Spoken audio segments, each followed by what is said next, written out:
Hi everyone, yasas que kalosirtate to another episode of Dimitra's Dishes. Today I'm going to be teaching you how to make kourabiedes without the almonds. So these are going to be nut-free Greek Christmas cookies.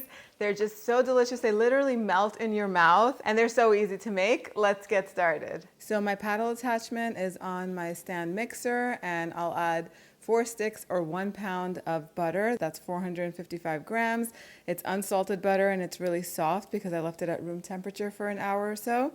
Then I'll add 1 cup of confectioner sugar, that's about 135 grams, and half a teaspoon of salt. We'll begin mixing this on low speed so everything starts to combine, and then we'll add in 1 teaspoon of pure vanilla extract and 2 tablespoons of either orange blossom water, or you can use rose water for this.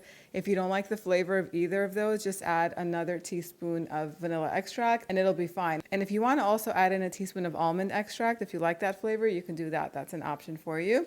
We're going to beat this on high speed for about 3-4 minutes until it's nice and fluffy, scraping down the sides of the bowl as needed so everything is incorporated evenly. Then I have 2 egg yolks here. I'll add them in until they're incorporated. And now it's time to combine the dry ingredients. So in my bowl over here, I have 4.5 cups or 625 grams of all-purpose flour. I'll add 1 teaspoon of baking soda and 3 teaspoons of baking powder.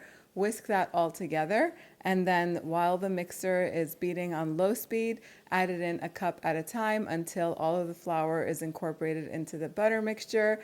And then you can scrape down the sides of the bowl again and the bottom of the bowl so that way everything can loosen up and combine evenly. Beat this one more time until the dough comes together, and it is going to be a little bit sticky. This is what it looks like. Okay, now we're going to make our kourabiedes. Make sure that you have 3 baking trays lined with parchment paper, and then take a little walnut-sized piece of dough, roll it in your hands, and we can do several shapes. I'm going to do 2 shapes today. I'm going to make these little round balls, and then I'm also going to make moon shapes. I prefer the moon shapes. They just look pretty, they're a little bit larger, and they are easier to eat in my opinion, but you can make whichever one you want. I'm going to begin with 1 tray. The first tray, I'll just roll these into little balls, and once they're on the tray, you want to make sure that they have some space in between them because they are going to puff up a little bit in the oven.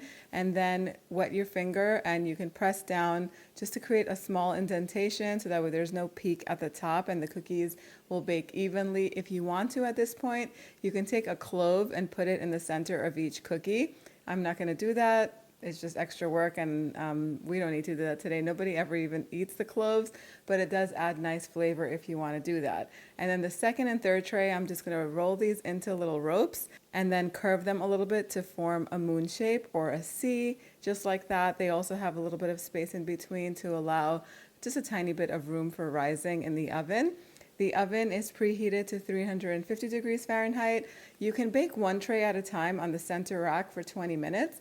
Or you can put 2 trays in if you have 3 racks. I really wouldn't use the bottom rack because it tends to cook really hot and the bottom of the cookies will brown too fast. So I like to use the middle rack and the top rack. And then after 10 minutes, I'll just switch the trays so that way everything bakes evenly. If you're putting 2 trays at a time, it might take a little bit longer.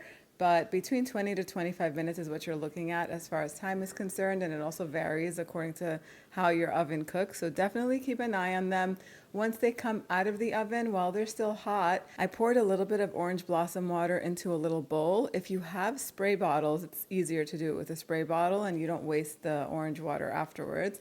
But I don't have a spray bottle, so I'll brush a little bit of this orange blossom water on top. Not too much. This is not going to make them at all soggy or wet, but it is going to infuse them with more of that bright flavor.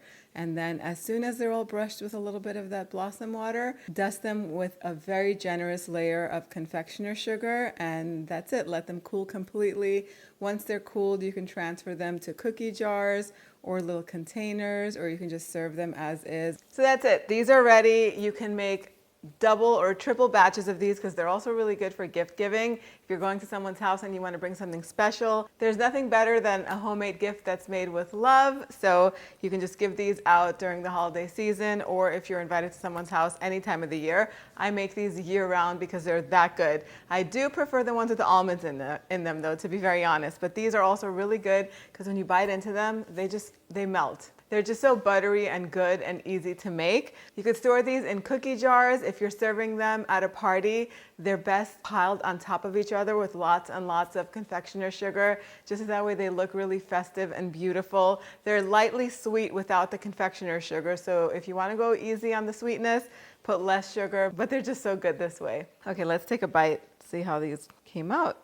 And just take a look at them. They're perfectly golden underneath and on top. Of course, if you're baking them on the top rack, they will get more color. Even when you switch them down to the center rack, those will be a little bit more golden. Totally fine. I have made these really, really golden several times because I also do like the flavor when they get more toasted. But this is the perfect color, if you will. Oh my God. Perfection. So good. You could really taste that orange blossom water flavor in there. The butter just makes them melt in your mouth. They're light and airy and crumbly and sweet and just perfect. They're really delicious. Every bite is so good. I have to keep these away. Cookies are definitely my weakness, especially if I have some coffee nearby, which I'm gonna make right after I'm done with this video. If you want to print out the full recipe, it's on the website, dimitrasdishes.com. Let me know what you guys think in the comment section down below. Thank you so much for spending time with me today. I'll see you all next time. Gracias.